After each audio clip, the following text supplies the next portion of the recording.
Hey everyone, Bill Lethman here for MoneyEvolution.com.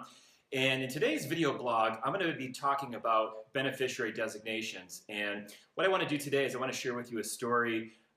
Recently, I went out to go visit a client, and he basically wanted to change some of the beneficiaries on one of his retirement accounts. And he has one daughter, 4 grandchildren, and he actually even has a great-grandchild at this point. And he's a widower, so he's been single for about the past 10 years, and he's been dating a girlfriend for most of that 10-year time period. And although he's not going to get married, he wanted to add her on as a beneficiary for part of his retirement account. So what I wanted to do is, it sounded pretty simple right off the bat, but I wanted to share with you how this works and how sometimes something that seems relatively easy can be a little bit complex. So let's take a look at this. So the way that he currently has this set up is he's got his retirement account set up as 100% going to his daughter as the primary beneficiary, and he has his contingent beneficiary as his 4 grandchildren. So what he would like to do, I just lost my eraser here. What he would like to do is he'd like to change this and give his daughter 75% of his retirement account and his girlfriend 25%. So sounds relatively simple so far. Well, what a lot of people may not necessarily realize is there's actually 2 ways to set up a beneficiary designation.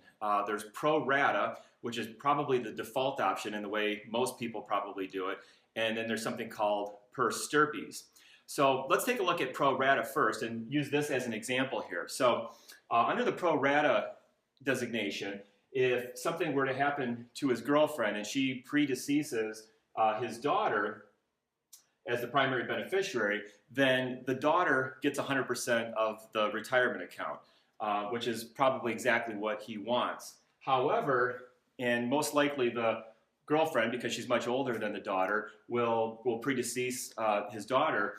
But if the daughter, for some reason, were to pass away first, then her 75% would then go 100% to the girlfriend, because she's the only remaining living primary beneficiary. His grandchildren would actually get, his daughter, or his grandchildren rather, would get disinherited from that retirement account.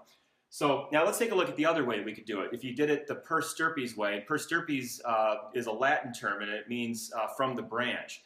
So basically, everything would stay in the bloodline of whichever beneficiary we have. So if his daughter were to pass away, for example, then her 75% would then get distributed to the 4 grandchildren. It would stay in that bloodline. On the other hand, if the girlfriend passes away, then that 25% also passes along to her bloodline, to her children and to her grandchildren, which is not exactly what my client wanted. He wanted to basically give her some money if she's alive, but if she's not alive, he wants to give that money to his daughter and to his grandchildren. So that's something I'm not sure a lot of people really necessarily understand how those beneficiary designations work, but I hope that that makes sense. And in a case like this, one of the ways that you could possibly get around this and to make some of those special exceptions would be to see an estate attorney, have a trust, and then that trust can get a lot more specific as to who gets what asset and at what point they get that. So hope that's been helpful to everybody. Again, if you're watching this video any place other than my blog, check out MoneyEvolution.com and like us on Facebook, and feel free to give us some feedback. I'd love to hear what everyone thinks. Thank you, and I'll see you in my next video.